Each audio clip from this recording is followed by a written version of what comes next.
Welcome, dear viewers, to another journey through time. Today, we drift into the echoes of the past, a world shaped by ancient tribes, fierce struggles, and the unbreakable spirit of a people who refused to be forgotten. As we unravel the story that shaped a nation, sit back, relax, and let history guide your imagination.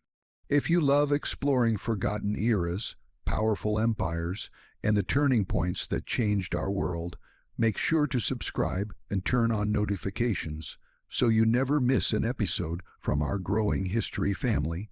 Now, let's step into the past together. Ireland's story begins in a world beyond memory, in a time when the island was untouched by the ambitions and conflicts that would later shape its destiny. Before the Celts arrived, before monasteries rose, before English rule cast its shadow, Ireland was a land of forests, rivers, bogs, and stone. It was a landscape waiting for humanity's footprint. And when those first footsteps finally arrived, they came carrying mysteries that still echo through the valleys and hills today. Archaeologists believe that the earliest settlers reached Ireland around 8000 BC, during the Mesolithic period. These were small groups of hunter-gatherers who crossed the cold waters from Britain or continental Europe in simple boats. They settled along riverbanks and coastlines, surviving on fish, shellfish, and the animals of the wild forests. Their homes were temporary shelters, their tools made of stone and bone. They left no written words, no carved monuments, and yet their presence was the first brushstroke in the long mural of Irish history. Thousands of years later, a transformation began. Around 4000 BC, Neolithic farmers arrived, bringing with them something that would forever change the island: agriculture. For the first time, the people of Ireland began to cultivate land, raise animals, and live in permanent settlements. These Neolithic people cleared forests, built stone houses, and created communities that depended on cooperation and shared labor. But their achievements were far greater than mere farming. They built monuments, massive stone structures that defy imagination even today. The most famous of these is Newgrange, a passage tomb older than the pyramids of Egypt and older than Stonehenge. It stands as a silent testament to a people who understood the movements of the sun and moon with astonishing precision. On the winter solstice, the shortest day of the year, a beam of sunlight illuminates the inner chamber of Newgrange, revealing carvings that have waited in the darkness for millennia. To this day, the event draws visitors from around the world, reminding us of the genius and spirituality of Ireland's earliest farmers. They also built other sites: Noath, Douth, Carrow, Moore, each one an enigma carved into stone. These monumental constructions were not simple tombs. They were expressions of a world view in which life, death, nature, and the cosmos were woven into one spiritual fabric. These Neolithic builders looked to the sky for guidance and honored their dead with structures that required generations of planning and labor. No one knows the names of the people who conceived them, but their work forms the foundation of Ireland's ancient identity. As centuries passed, the Neolithic world slowly faded, replaced by new cultures, new technologies, and new ideas carried across the sea. Around 2500 BC, the Bronze Age dawned. Metalworking arrived, first copper, then bronze, bringing stronger tools, better weapons, and more efficient agriculture. Ireland entered a new era of craftsmanship. Metalworkers cast delicate jewelry, tools, and ceremonial objects. The people built stone circles, standing stones, and burial mounds that reflected their evolving beliefs. Trade networks developed: amber from the Baltic, gold from the Wicklow Mountains, and bronze tools exchanged hands across the island. Power structures formed, and communities became more complex. These were the early roots of tribal identities that would later define Irish society. But the most dramatic transformation came with the arrival of a new people, those who would shape Ireland's cultural soul for more than 2,000 years. Around 500 BC, the Celts arrived. The Celts were not a single tribe, nor a single nation. They were a collection of Indo-European peoples spread across Europe, from the Alps to the Iberian Peninsula, from Italy to Gaul and the British Isles. Their language, customs, and world formed a rich tapestry, and when they arrived in Ireland, that tapestry blended with the ancient traditions already rooted in the land. The Celts brought iron, stronger than bronze, sharper than anything Ireland had seen before.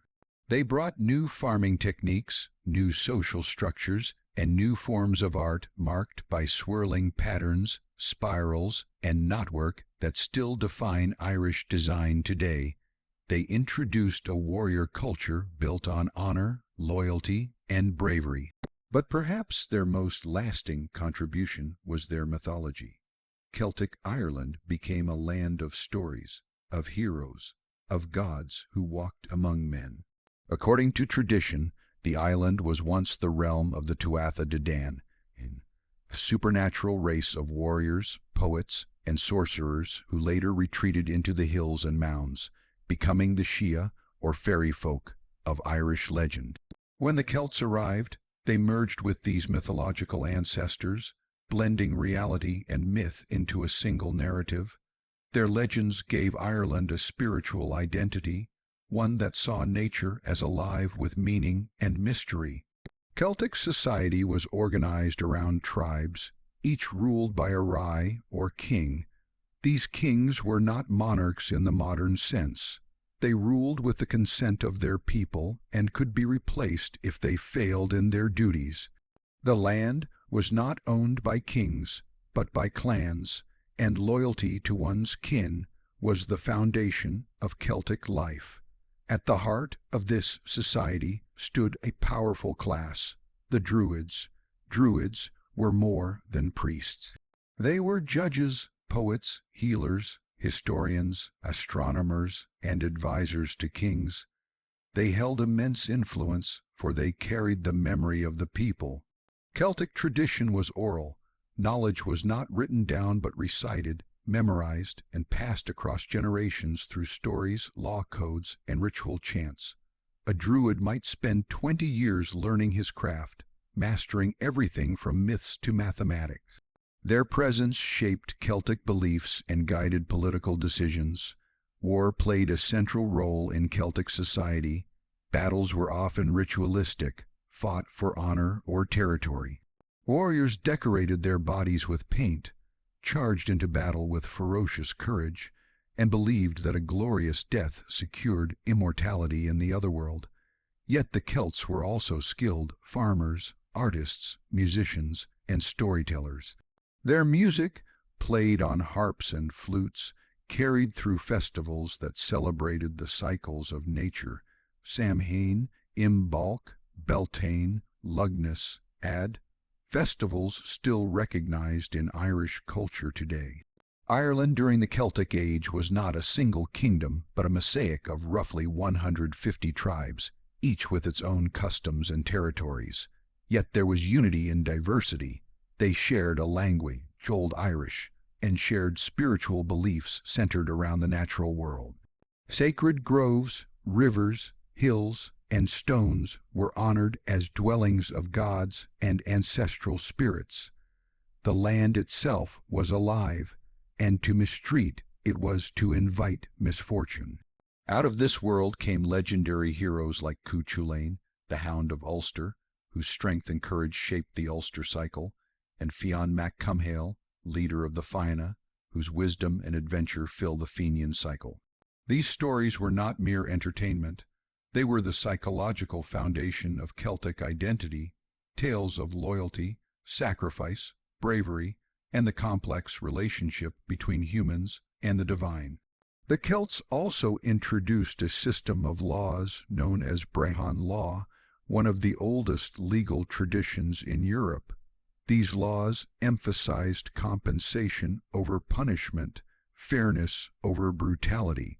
Women could own property, lead clans, become poets or druids, and even divorce their husbands under certain conditions. This made Celtic Ireland unusually progressive for its time.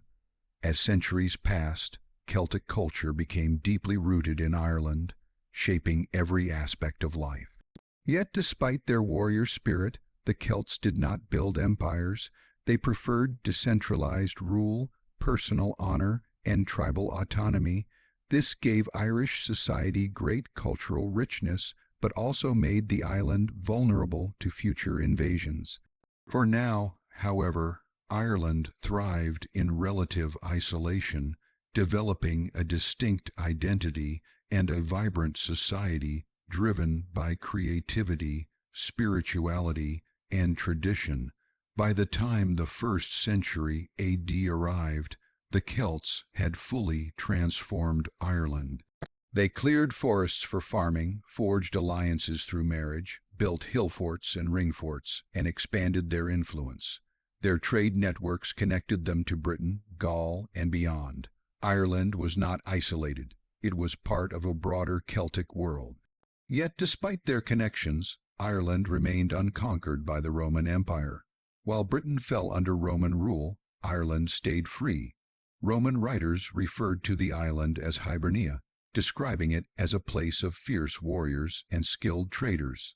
But the Romans never attempted full conquest, and Ireland maintained its independence during a time when much of Europe fell under imperial control. This isolation protected Celtic traditions. While Roman roads, cities, and laws reshaped Britain, Ireland continued developing along its own path. Its society remained tribal, its religion rooted in nature, its political structure decentralized. The Druids maintained their authority, and Celtic mythology continued to thrive. Into this world, the foundations of Irish identity settled. A deep connection to the land, a reverence for ancestors, a love for poetry and story, a code of honor that valued courage and loyalty. These values would endure through invasions, colonization, and centuries of struggle. But even as Celtic Ireland reached its height, change was coming. Unseen forces were gathering in distant lands, new religions, new tribes, new empires, that would eventually reach Ireland's shores and reshape its destiny. The arrival of Christianity, the invasion of Vikings, and the dominance of English rule were still far in the future, but the roots of the Irish spirit, planted in the soil by Celts and their predecessors, were strong. They would allow Ireland to survive every storm. The story of Ireland begins with these early people: hunters, farmers, builders, warriors, poets, each adding their own layers to the island's legacy. By the time the Celts established their dominance, Ireland had become a unique cultural world, unlike any other in Europe. It was a world of myth and memory, of stone monuments and sacred groves, of tribal pride and artistic brilliance. And it was this world that would shape Ireland for thousands of years to come, forming the foundation upon which all later chapters of its history would be built. Celtic Ireland stood as one of the most unique societies in ancient Europe. For centuries after the Celts arrived around 500 BC, the island developed its own independent rhythm, distinct from Roman rule, untouched by foreign kings, and shaped by its own traditions of law, poetry, and spirituality. It was a world woven together by stories and rituals, by the wisdom of druids and the courage of warriors. Yet as the centuries passed, this vibrant Celtic world began to encounter an idea far more powerful than any sword or kingdom: faith. But to understand the transformation that Christianity brought, we must first step into the heart of Celtic Ireland itself, an island alive with myth, a society structured by tribes and governed by ancient customs. It was a place where life moved according to the seasons, where the landscape itself was sacred, and where the line between the natural and supernatural was thin enough to walk across. Imagine an Ireland covered in deep forests, rivers winding like silver threads, and countless hill forts rising above the land. These hill forts were the centers of tribal life, places where kings met, where warriors gathered, where feasts were held and decisions made. A tribe's territory might stretch across rolling hills and valleys, marked not by walls or borders but by ancestral memory. Everyone knew the land because the land defined who they were. In these tribes, the king, or Rai, was not a distant monarch but a living symbol of prosperity. His role was to ensure justice, secure peace, and oversee ceremonies tied to the cycles of nature. If crops failed, if cattle died, or if war brought disaster, the king was believed to have lost his spiritual connection to the land. He could be removed, replaced by another chosen by the nobles and druids. The druids were the intellectual heartbeat of Celtic society. They were philosophers, judges, teachers, healers, astronomers, and keepers of knowledge. A druid was expected to memorize vast amounts of information, laws, genealogies, myths, rituals, and even the movements of the stars. Since writing was discouraged for sacred knowledge, druids carried centuries of tradition in their minds alone. Their training could last up to 20 years. They resolved disputes, advised kings, and performed the rituals that bound the tribe to its ancestors and gods. Religion permeated every aspect of life. The Celts worshipped a pantheon of gods and goddesses, each tied to the natural world: rivers, mountains, forests, and seasons. Sites such as rivers and wells were believed to hold spiritual power. Offerings were left at sacred places, and ceremonies were often held outdoors, where nature itself formed a temple. There were festivals marking the turning of the year: Samhain, the beginning of winter and a time when spirits crossed into the human world; Imbolc, celebrating the first light of spring; Beltane, marking summer's arrival through fire rituals; and Lughnasadh, a festival of harvest and athletic games. These ceremonies connected every tribe to the rhythms of life. In this world of spirituality and custom, storytelling was the heartbeat of culture. Bards and poets held enormous power because they preserved memory. They knew the sagas of legendary heroes like Cu Chulainn and Fionn mac Cumhaill. They recited genealogies of kings, the histories of tribes, and the ancient tales of gods and spirits. A poet could immortalize a king or destroy his reputation with satire. Words were as powerful as weapons, yet for all its richness, Celtic Ireland faced challenges. Intertribal rivalries created conflicts, alliances could shift quickly, and feuds sometimes lasted generations. Without a unified central government, Ireland's tribes existed in a delicate balance. Still, despite their divisions, they shared a common cultural foundation: language, beliefs, festivals, and a deep respect for tradition. Into this complex world came an unexpected influence: a new religion emerging from distant lands, spreading slowly across Europe, carried by missionaries and travelers. Christianity began its contact with Ireland long before it took root, traveling through merchants, sailors, and possibly escaped slaves. But the true turning point came with the arrival of a man whose story would become inseparable from Irish identity: Patrick. Patrick's journey to Ireland did not begin as a missionary.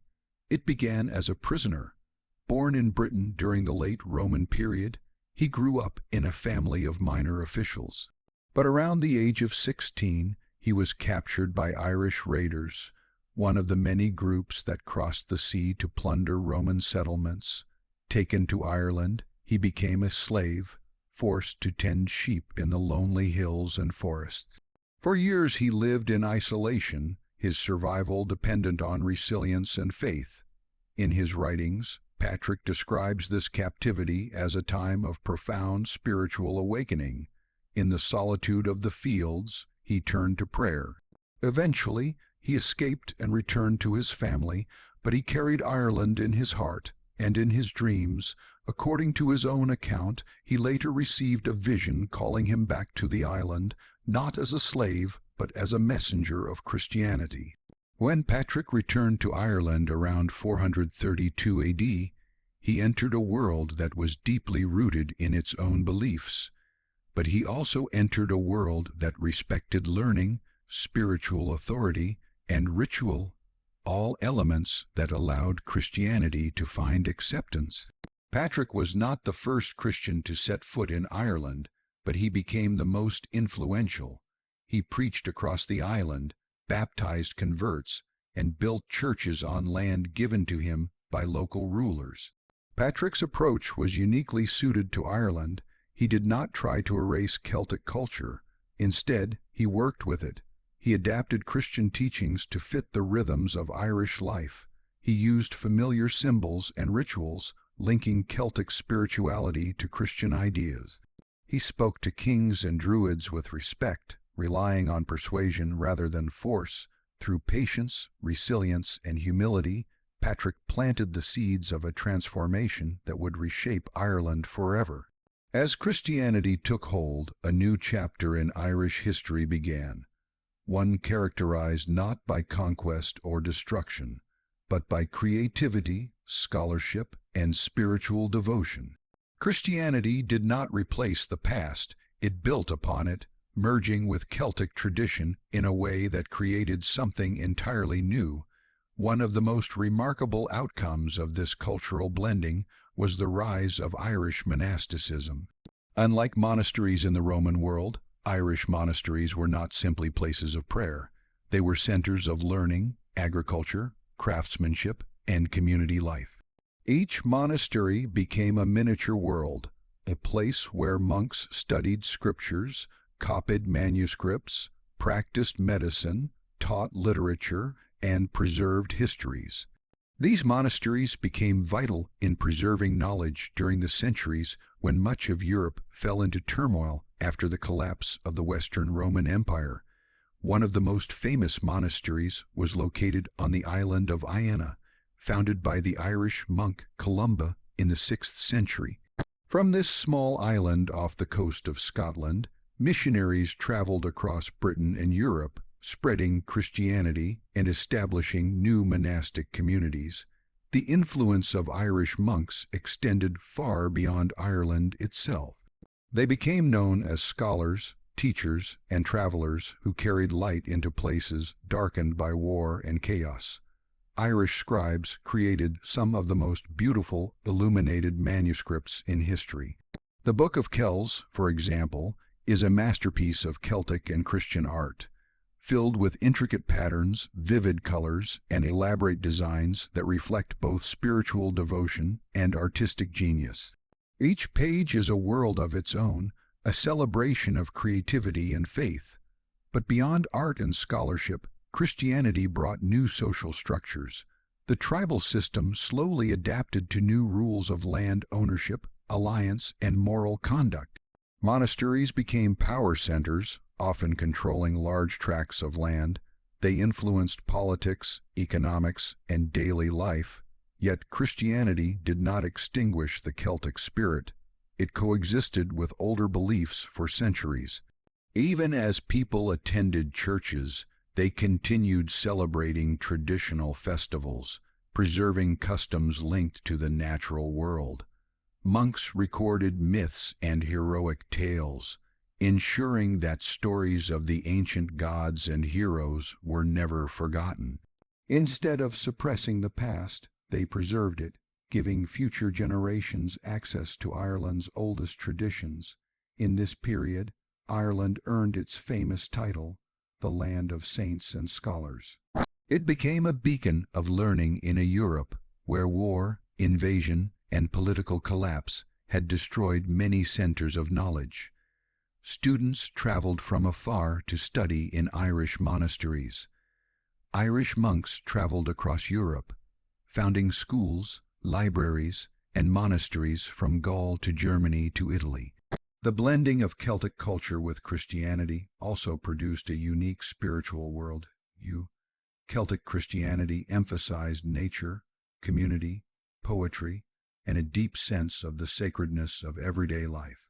It created prayers that felt poetic, rituals that celebrated creation, and legends that blended Christian saints with the symbolism of earlier myths. But this flourishing golden age was not without challenges. As monasteries grew wealthy, rivalries emerged, not only between tribes but between monasteries themselves. Kings sometimes fought for control of religious centers. Monasteries became targets for raids, both from rival Irish clans and, later, from foreign invaders who saw their treasures as irresistible. The peaceful centers of faith and learning would eventually face the fury of Viking warriors, whose arrival would disrupt the island's harmony. Yet during these centuries between Patrick's mission and the coming of the Vikings, Ireland achieved something extraordinary. It became a society where ancient traditions survived alongside new beliefs. It became a lighthouse of scholarship during Europe's darkest centuries. It preserved knowledge, fostered creativity, and produced saints, poets, and scholars whose influence reached far beyond the island's shores. The transformation of Ireland during this period was not a simple religious conversion. It was a cultural renaissance, a merging of worlds, a fusion of Celtic imagination with Christian spirituality. It created a society unlike any other in medieval Europe. This fusion laid the foundation for what Ireland would become. It shaped the stories that Irish people told, the values they held, the art they created, and the identity they carried into future centuries. It prepared the island for the trials that lay ahead, trials that would come in the form of Viking invasions, Norman conquests, English domination, and centuries of rebellion and resistance. But before those storms arrived, Ireland experienced a golden age of harmony between old and new, a time when druids and monks walked the same paths, when tribal kings listened to Christian preachers, when ancient myths were preserved in monastic libraries, and when the island shone as a center of learning in a world filled with uncertainty. Through this remarkable era, Ireland built a cultural identity strong enough to survive every challenge that would come, an identity rooted in memory, faith, creativity, and an unbreakable connection to the land. It was during this time that Ireland became, in the truest sense, Ireland. The centuries that followed the Christianization of Ireland would become some of the most remarkable periods in the island's entire history, an era of extraordinary intellectual flourishing, artistic mastery, and cultural confidence.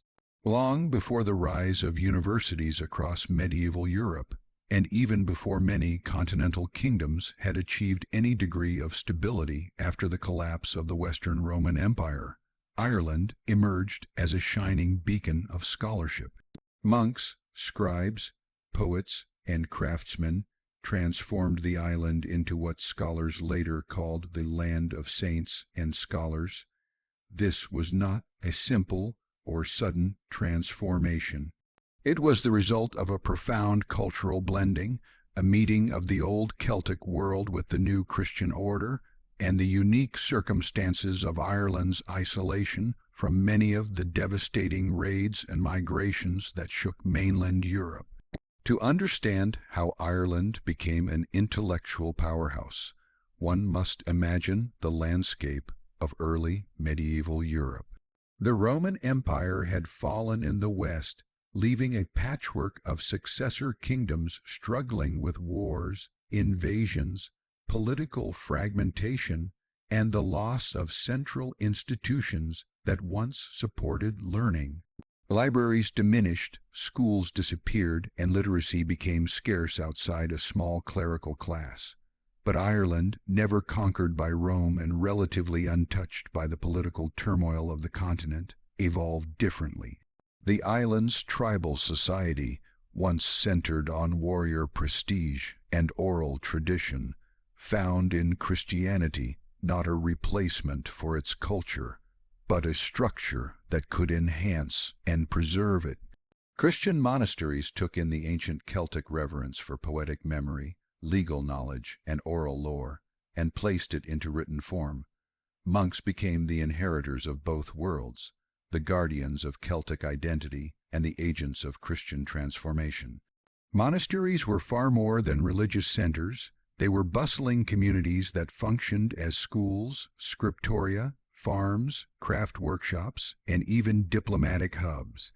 A visitor walking into a monastery like Clonmacnoise in its prime would not merely see monks chanting prayers in stone churches. They would see teams of scribes hunched over wooden desks, meticulously copying sacred texts, artisans shaping intricate metalwork, students learning Latin grammar, travelers arriving with messages, and scholars debating theology or poetry.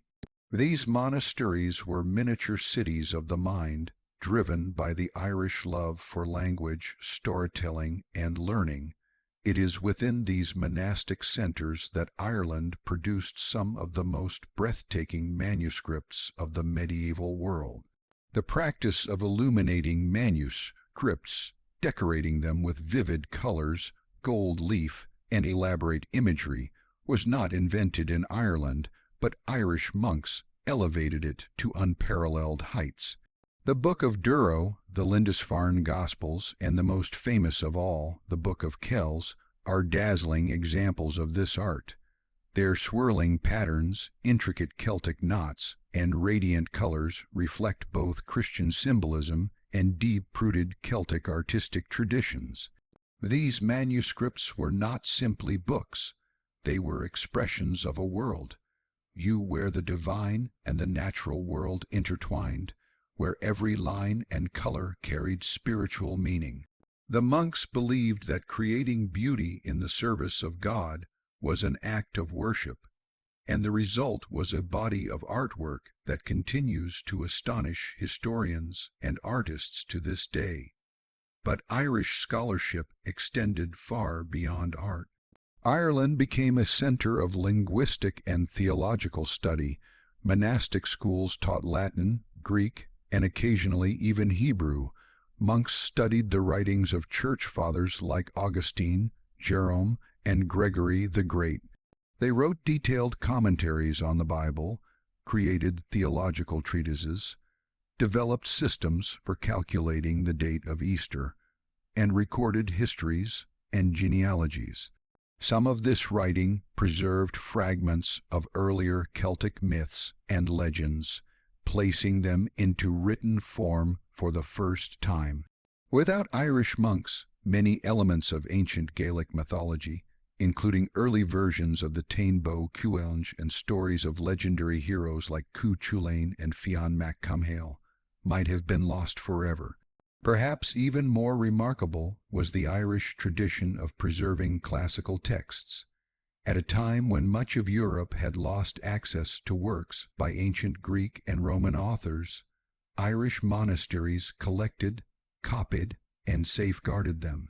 This included texts by Virgil, Cicero, Ovid, and even scientific or philosophical writings.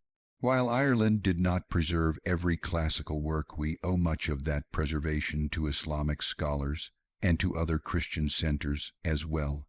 It undeniably played a role in safeguarding a portion of Europe's intellectual heritage. The phrase, "the Irish saved civilization," popularized by historian Thomas Cahill, is an exaggeration, yet it reflects an important truth. Irish monks contributed meaningfully to keeping the flame of classical and Christian learning alive during a difficult time. Irish monasticism was unique in structure. Unlike the hierarchical systems that developed later in continental Europe, Irish monasteries were often founded by charismatic leaders known as abbots. These abbots wielded considerable authority, sometimes even more than bishops. Their influence extended not only within the monastery walls, but also among surrounding clans. Many monasteries were tied to particular families or tribes, creating spiritual dynasties where leadership passed from one relative to another.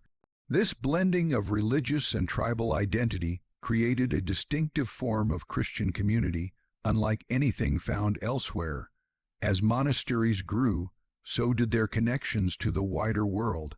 Irish monks were not content to remain isolated. Instead, they embarked on voyages known as peregrinatio, journeys undertaken for spiritual reasons, often without the intention of returning home. Driven by a mix of missionary zeal and personal devotion, these monks traveled throughout the British Isles and deep into continental Europe. Saint Columba, one of the most famous Irish missionaries, founded a monastery on the Scottish island of Iona, which later became a center of Christian influence in Scotland and northern England. From Iona emerged missionaries who converted the Picts and inspired other monastic foundations.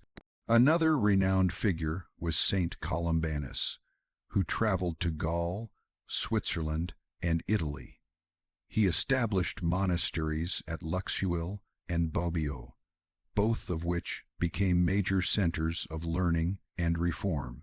Columbanus's teachings, which emphasized strict discipline, personal devotion, and monastic asceticism, influenced religious life across Europe.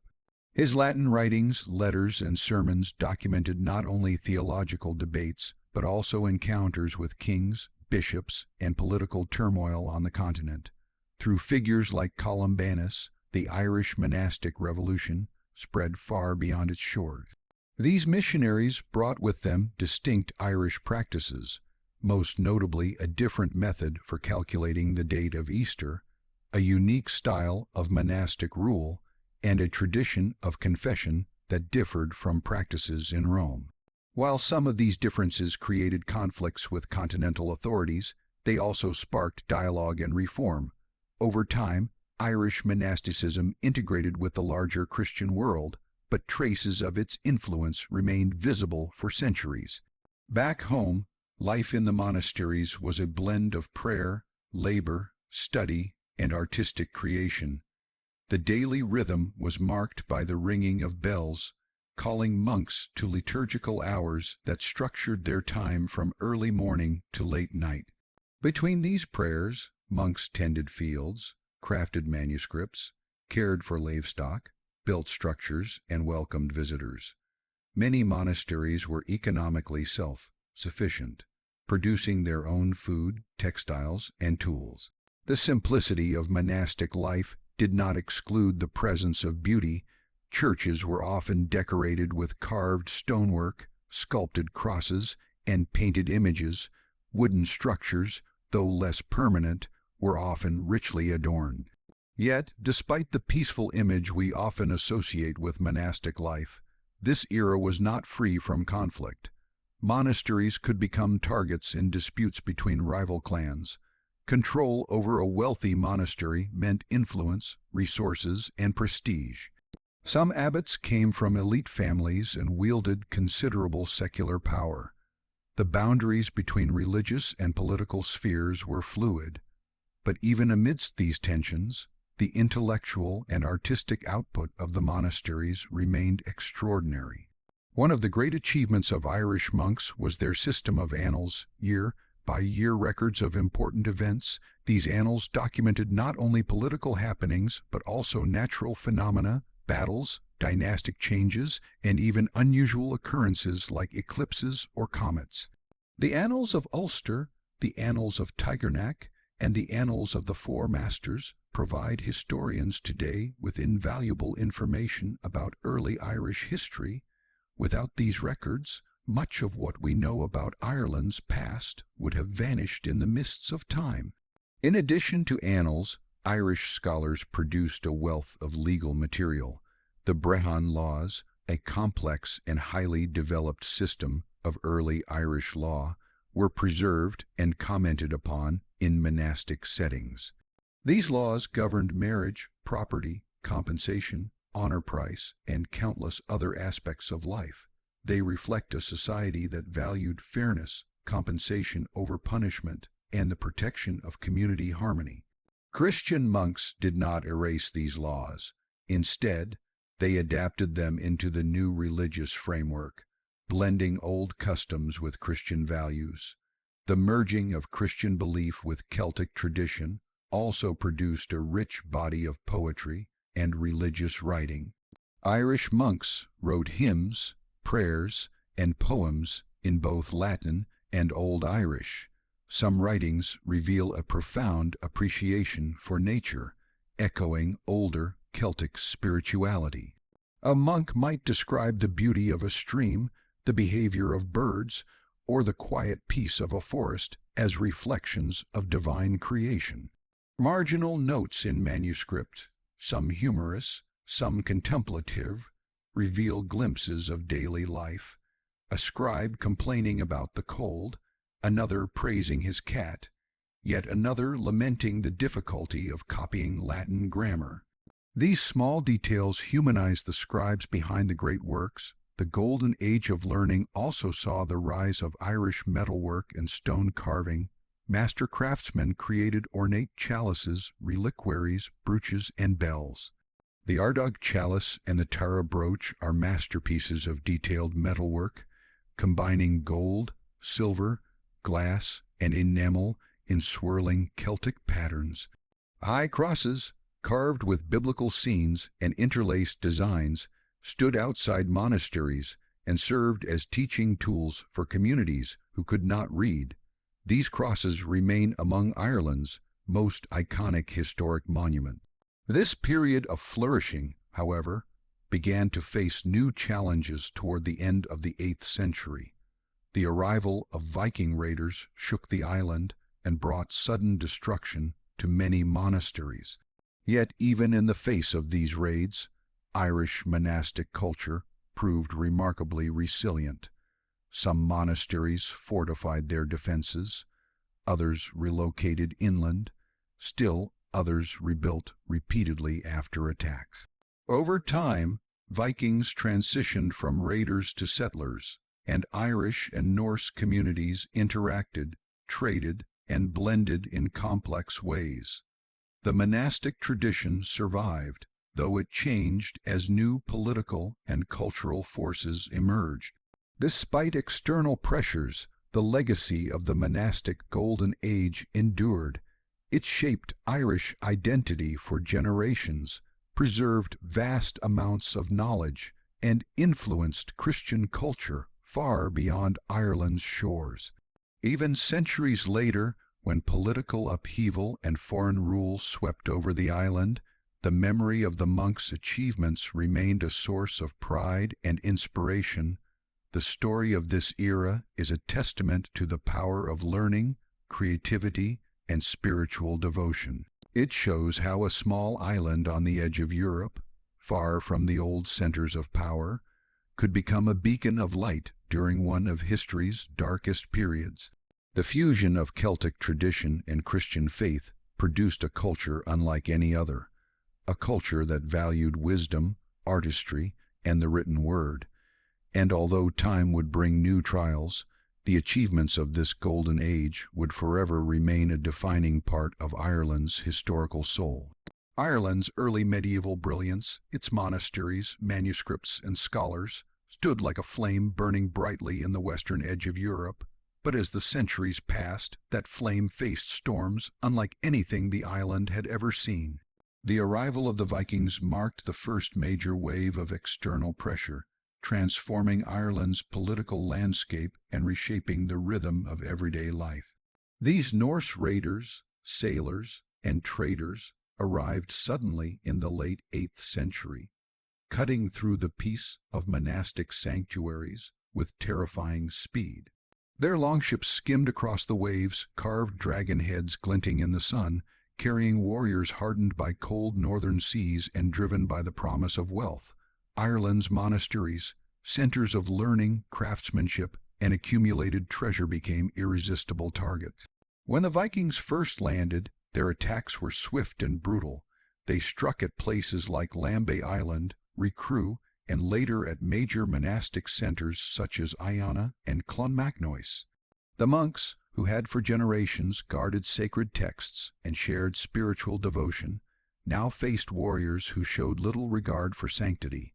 The raiders plundered gold, silver, jewelry, and even kidnapped monks and villagers to be sold into slavery. The shock of these attacks echoed across the island, shaking the confidence of kings, chieftains, and abbots alike. But even in the face of chaos, Ireland did not collapse. Its fragmented political structure, composed of small kingdoms and regional powers, made coordinated defense difficult, yet it also allowed certain regions to escape attack while others bore the brunt. Over time, the Viking presence in Ireland evolved. What began as hit and run raids transformed into long-term settlement. Norsemen established fortified coastal bases known as longforts, which later grew into towns, something Ireland had never seen before. Dublin, founded by Vikings in 841, would become a major trading hub, connecting Ireland with the wider world. Other Viking towns such as Limerick, Waterford, Wexford, and Cork took root, each adding new layers of economic and cultural complexity to the island. These settlements brought trade in furs, textiles, wine, silver, and slaves. They also brought new technologies, shipbuilding techniques, and different methods of warfare. The Vikings were not simply invaders. Many became integrated into Irish society. Intermarriage between Norse settlers and Irish families became common. Over generations, cultural blending produced communities known as Hiberno Norse, people who embraced both Irish and Scandinavian customs. Their artwork, languages, and crafts reflected this fusion. Excavations in Dublin reveal a bustling medieval town with workshops, markets, and streets laid out in a way very different from traditional Irish settlements. The Vikings introduced coinage to Ireland, a development that transformed trade and economy. They built harbors, marketplaces, and defensive structures, unintentionally laying groundwork for future urban life. Yet, even as towns grew, tension simmered between Irish kingdoms and Viking rulers. The Irish chieftains saw the newcomers not just as foreigners, but as powerful rivals. Battles erupted frequently as Irish kings sought to reclaim lands or assert dominance over Viking enclaves. Some Irish rulers, however, formed alliances with Vikings to strengthen their own political ambitions.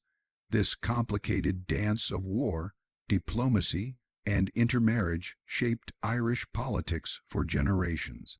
It was during this period that figures like Sirbal mac Dunlange of Ossory, Flan Sinna, and Niall Glundub rose to prominence, fighting battles that would define Ireland's regional power struggles.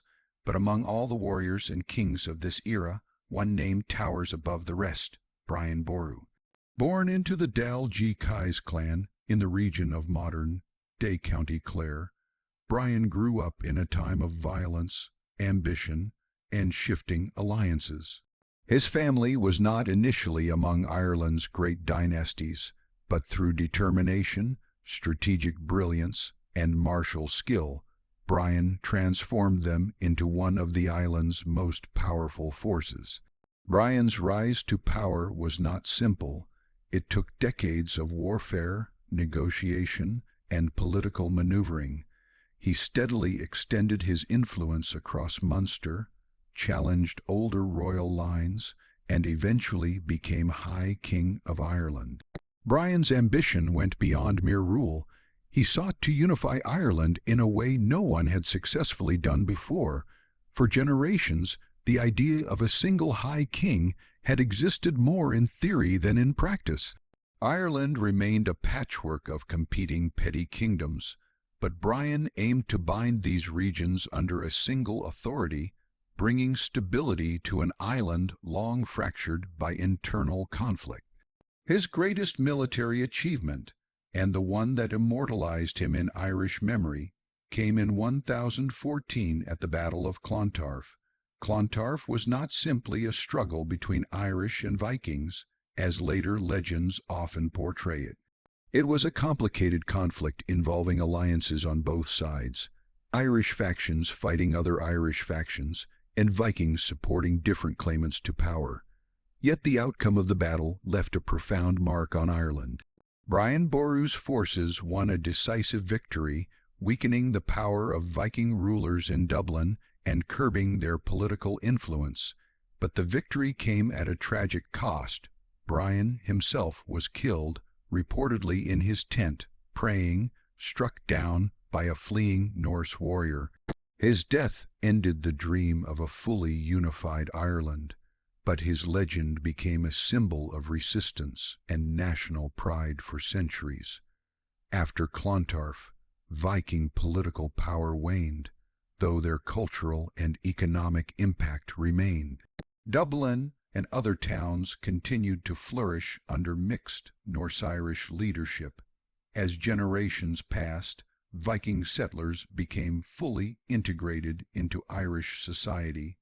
Their descendants spoke Irish, followed Irish customs, and participated in the island's political struggles. The Viking era had ended, but its legacy was woven into Ireland's fabric. Its towns, trade networks, and cultural diversity would endure long after the last longship rotted away. As the island moved into the 12th century, a new force began to take shape, one that would change Ireland's destiny even more profoundly than the Vikings. This force came not from the north, but from across the Irish Sea, where the Kingdom of England was consolidating under a centralizing monarchy. Before the English ever set foot in Ireland, the country was already experiencing significant internal change. The political landscape was shifting. New ambitious kings sought dominance over others, and long-standing rivalries intensified. One of the most powerful figures of this age was Dermot MacMurrough, the King of Leinster, a man whose decisions would alter the fate of Ireland forever. Dermot's rule was marked by conflict. His ambition and ruthlessness earned him enemies among both the Irish nobility and the clergy. A complex feud with the High King, Uidre Ua Conchobar, led to Dermot's exile. But Dermot, refusing to accept defeat, undertook a move that would open Ireland to foreign invasion for the first time in its history. He sought help from King Henry Roman II of England. Dermot pleaded for assistance in reclaiming his throne, offering land and loyalty in exchange. Henry, always eager to expand his influence, granted Dermot permission to recruit Norman lords, powerful, skilled warriors with a reputation for brutal efficiency. Among those who answered the call was Richard de Clare, better known as Strongbow. A seasoned Norman nobleman, Strongbow saw in Dermot's proposal an opportunity. When he and his forces landed on Irish shores in 1169, they brought with them advanced military technology, heavy armor, disciplined cavalry, siege engines, and a method of warfare unlike anything Ireland had faced before. Their arrival shocked the Irish kings, who were divided and unprepared for such a formidable force. Strongbow quickly proved his prowess, capturing towns like Wexford, Waterford, and finally Dublin. Dermot regained his throne, but his reliance on the Normans had created a new problem, one that would outlast all who lived at the time. When Dermot died shortly after reclaiming power, Strongbow became not just an ally but a successor, laying claim to Leinster through his marriage to Dermot's daughter. Alarmed by Strongbow's growing authority, King Henry Roman II took action. He sailed to Ireland in 1171, making himself the first English king to set foot on Irish soil. Henry declared Ireland under his lordship, bringing the Norman conquest under direct royal authority. This marked the beginning of English involvement in Ireland, an involvement that would stretch over centuries, bringing periods of colonization, resistance, rebellion, and profound cultural change. The Normans, under Henry's governance, established a new political order. They built stone castles across the regions they controlled, structures unlike anything the Irish had previously constructed. These castles became centers of Norman power, projecting authority over surrounding lands and resisting attacks from Irish rivals. They introduced feudalism, reshaping land ownership, social hierarchy, and governance. Towns expanded, trade increased, and new legal systems emerged. Churches and monasteries were reorganized to align with continental practices, linking Ireland more closely with Rome. The Normans were skilled administrators, but they were also adaptable. Over generations, many Norman families integrated into Irish society, much like the Vikings had centuries earlier. Their descendants spoke Irish, adopted Irish customs, intermarried with Irish elites, and became what later historians called the Old English. They often identified more with Ireland than with England, a fact that frustrated English monarchs seeking to maintain control. Laws like the Statutes of Kilkenny attempted to stop this blending by forbidding the Anglo-Normans from adopting Irish language or customs, but such attempts often failed. Ireland's cultural pull was strong, and many Normans became more Irish than the Irish themselves. Despite this blending, tension between English governance and Irish autonomy persisted. The English crown claimed authority over the entire island, but in practice, its control was often limited to the Pale, a fortified region around Dublin. Beyond the Pale, Irish kingdoms and Norman Irish lords ruled with considerable independence. This fragmented political landscape would shape Ireland for generations, creating a delicate balance between cooperation, resistance, and negotiation. As centuries passed, the foundations laid during the Norman-era towns, castles, trade networks, legal structures became deeply embedded in Irish society, but the seeds of future conflict were planted as well. The question of who held legitimate authority over Ireland lingered, unresolved and contentious. The arrival of the Normans had shifted the island into a new political orbit, connecting it more directly with the ambitions of English kings. Ireland was no longer isolated. It was now part of a larger geopolitical struggle, pulled into the orbit of continental politics and Anglo-European power dynamics. The era of Vikings had reshaped Ireland's towns and trade. The era of Normans reshaped its governance, land ownership, and political identity. Through it all, Irish culture endured, fluid, resilient, and deeply rooted, but ahead lay centuries of struggle, conflicts over land, identity, religion, and sovereignty. The events of this period were only the beginning of a story that would unfold across medieval, early modern, and modern history, a story marked by resistance and adaptation, conquest and survival, loss and enduring spirit. Ireland's story in the late medieval and early modern periods unfolds in waves of dramatic transformation, moments of cultural renewal, political upheaval, and a growing struggle for sovereignty. The Norman arrival had reshaped the island's political landscape, but the centuries that followed saw an even deeper entanglement between Ireland and England. What began as a handful of Norman lords carving out territories eventually developed into a long, complex contest over authority, identity, and faith. As the medieval world gave way to the dawn of modern Europe, Ireland found itself caught in a tightening web of English governance, religious divisions, shifting alliances, and resistance that spanned generations.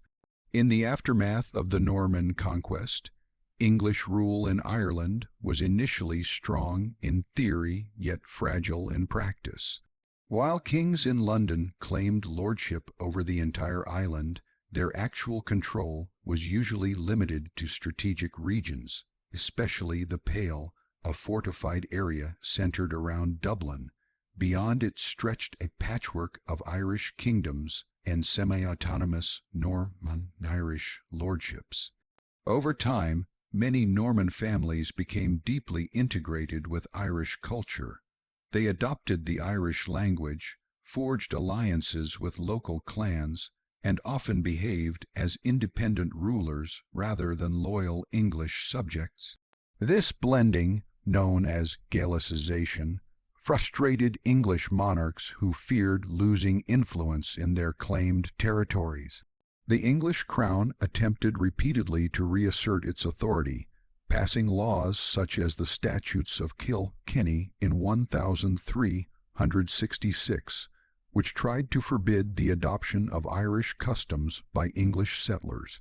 These laws banned intermarriage, Irish clothing, the use of the Irish language, and even participation in traditional Irish games. But like many attempts at cultural suppression, they were largely unsuccessful. Irish identity, flexible yet deeply rooted, proved alluring. English settlers continued to mix with their Irish neighbors, forming powerful hybrid families such as the Fitzgeralds and Butlers, who became influential across the island. As the centuries advanced, the political balance of Ireland remained fluid.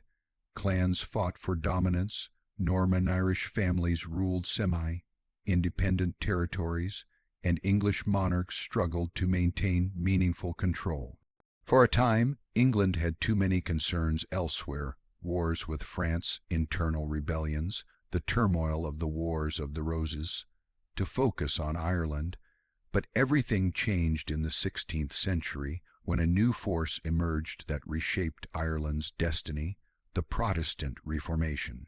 The Reformation brought religious division that reverberated across Europe, and Ireland became an unwilling battleground in this transformation. When Henry Roman VIII broke away from the Catholic Church and declared himself the head of the Church of England, the change was meant to extend across all lands under English rule. But Ireland was overwhelmingly Catholic, its clergy, its people, its traditions, all deeply tied to Rome. Henry's religious policies were met with resistance, which only deepened under his successors, Edward VI, Mary I, and finally Elizabeth I, under whom Protestantism became a defining feature of the English state. Elizabeth's reign marked a turning point in Anglo-Irish relations. Determined to bring Ireland firmly under English control, she dispatched armies, administrators, and settlers. The Tudor conquest of Ireland unfolded through a series of brutal campaigns aimed at crushing rebellion and enforcing English authority. The most famous and devastating of these rebellions was the 9 Years' War, led by Hugh O'Neill, Earl of Tyrone. O'Neill was a remarkable figure, a skilled diplomat, strategist, and leader who united Irish clans and Norman-Irish lords in a rare alliance against English expansion. His victory at the Battle of Yellow Ford in 1598 sent shockwaves through the English government.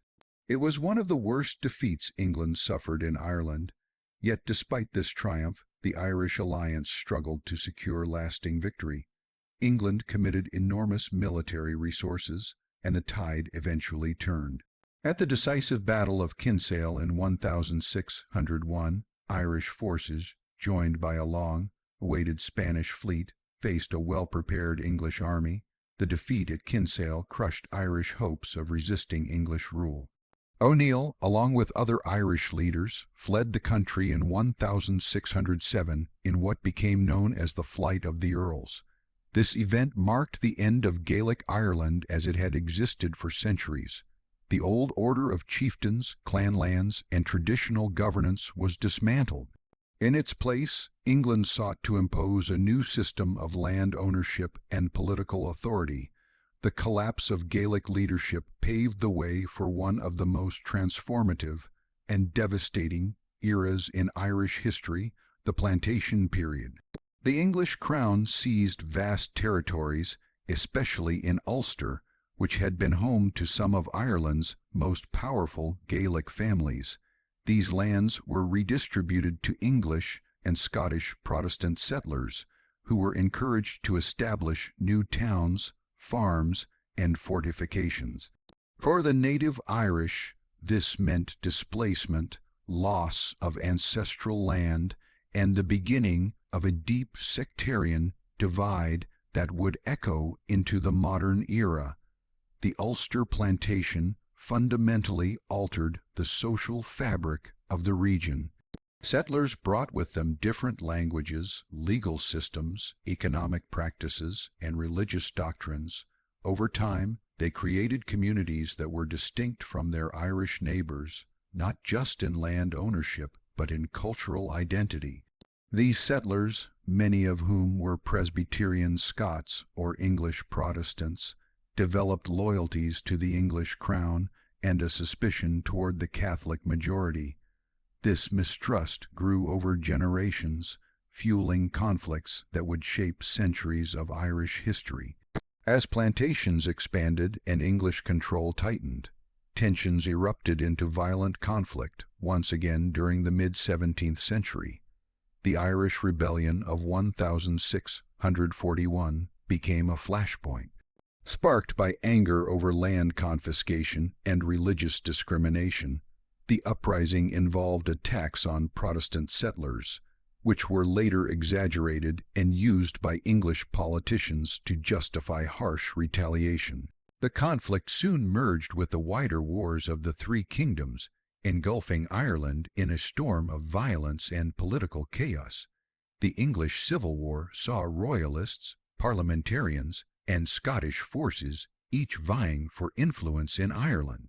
Yet it was Oliver Cromwell whose name would be remembered with particular bitterness. Arriving in Ireland in 1649 with a powerful army, Cromwell launched a brutal campaign to crush Irish resistance and subdue the island. The massacres at Drogheda and Wexford became infamous, symbolizing the extreme cruelty inflicted on towns that resisted. Cromwell's forces confiscated massive amounts of land, expelling Irish families to the poorer western regions, summarized in the chilling phrase, "to hell or to Connacht." The social, economic, and demographic consequences of this conquest were profound.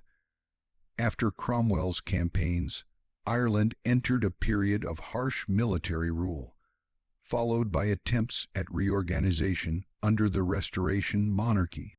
Yet the fundamental issues, land ownership, religious division, and political autonomy, remained unresolved. The Glorious Revolution of 1688 brought Protestant William of Orange to the English throne, sparking yet another conflict on Irish soil as the Catholic King James Roman II sought to regain his crown. The war between Williamite and Jacobite forces culminated in the Battle of the Boyne in 1690, a turning point that secured Protestant ascendancy in Ireland. The aftermath of the Williamite victory ushered in an era known as the Protestant ascendancy.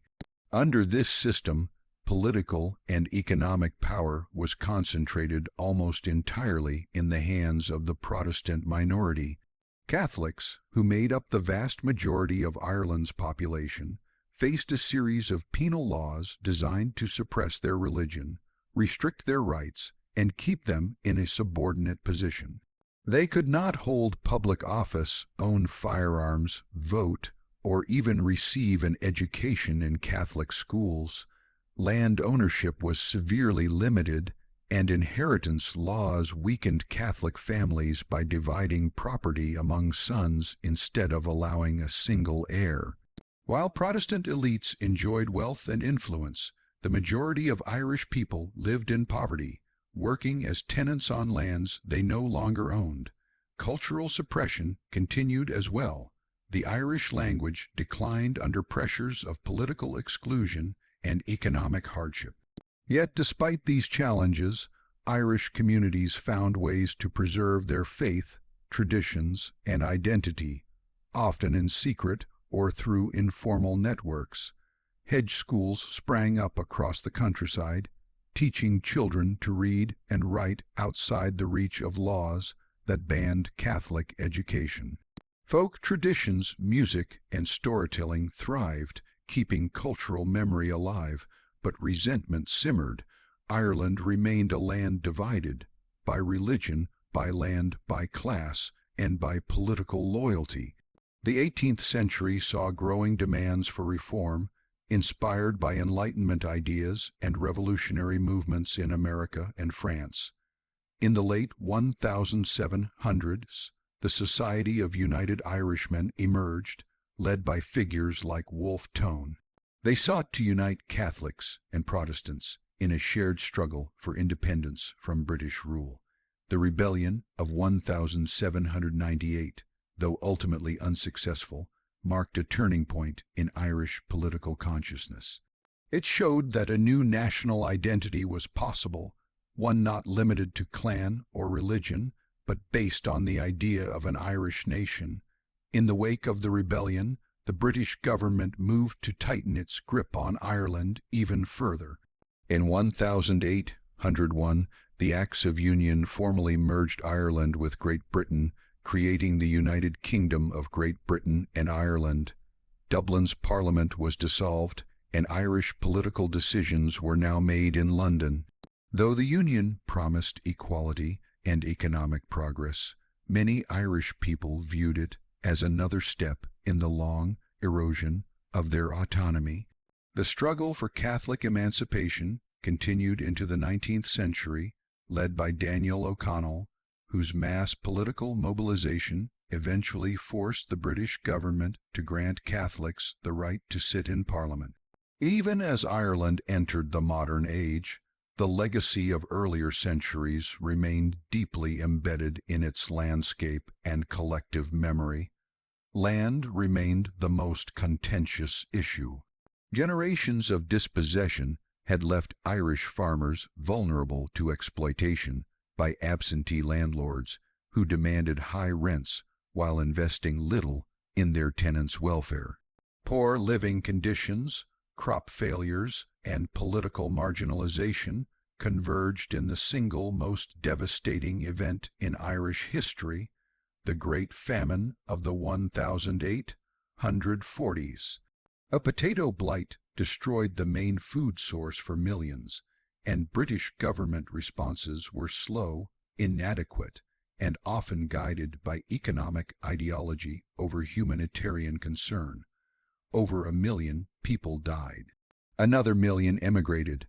The trauma of the famine reshaped Ireland demographically, culturally, and politically, but the seeds of resistance, long planted, continued to grow. Land reform movements, nationalist organizations, and cultural revival efforts surged in the late 19th and early 20th centuries. The story that had begun centuries earlier, with conquest, colonization, religious division, and struggle, moved toward another moment of transformation, one that would eventually bring about the modern Irish state. The centuries covered in this part of the narrative reveal not only conflict but profound resilience. Despite conquest after conquest, plantation after plantation, suppression after suppression, the spirit of Ireland endured. Its people preserved their identity, their faith, their cultural memory, and their determination to one day reclaim their destiny. The history of this era is not simply a chronicle of domination. It is also a testament to survival, adaptation, and the enduring desire for freedom. The 20th century opened with Ireland standing at a crossroads, pulled between the weight of its colonial past and the rising hope of a self-governing future. For centuries, the Irish people had lived under English and later British rule, enduring political suppression, cultural erosion, and economic hardship. But by 1900, new flames of national identity were burning, shaped by decades of cultural revival and political awakening. These fires would soon erupt, reshaping the island entirely and giving birth to the modern nation of Ireland. The Gaelic revival of the late 19th century had breathed new life into Irish traditions. The Gaelic League encouraged people to speak Irish again, not as a relic of the past, but as a living symbol of national pride. Writers like W.B. Yeats and Lady Gregory celebrated Ireland's myths, heroes, and rural beauty through poetry and theater. Everywhere, Ireland seemed to be rediscovering its soul. Meanwhile, political groups pushed for home rule, limited self-government within the United Kingdom. Though it fell far short of full independence, home rule represented a major step toward freedom for many Irish nationalists. But these cultural and political movements were not enough on their own. The tensions between Irish nationalists who largely sought autonomy or independence, and Unionists in the north, who wished to remain part of the United Kingdom, were deepening dramatically. In Ulster, Protestant Unionists formed the Ulster Volunteers to resist Home Rule by force, if necessary. In response, nationalists created the Irish Volunteers. The island was splitting into two armed camps, even before the First World War began. Then 1916 arrived, a year that changed Ireland forever. On Easter Monday, a group of Irish rebels seized key buildings in Dublin and declared an independent Irish republic. The Easter Rising was small, brief, and militarily doomed, but its impact was seismic. For 6 days, Dublin echoed with gunfire before the rebels surrendered. The British response was swift and harsh. Most leaders were executed. But instead of crushing the dream of independence, the executions turned public sympathy toward the rebel cause. Many who once supported peaceful political change now saw armed rebellion as justified. By 1919, revolution surged through the island. Sinn Féin, a nationalist political party, won overwhelming support in the Irish elections and declared a new independent government called Dáil Éireann.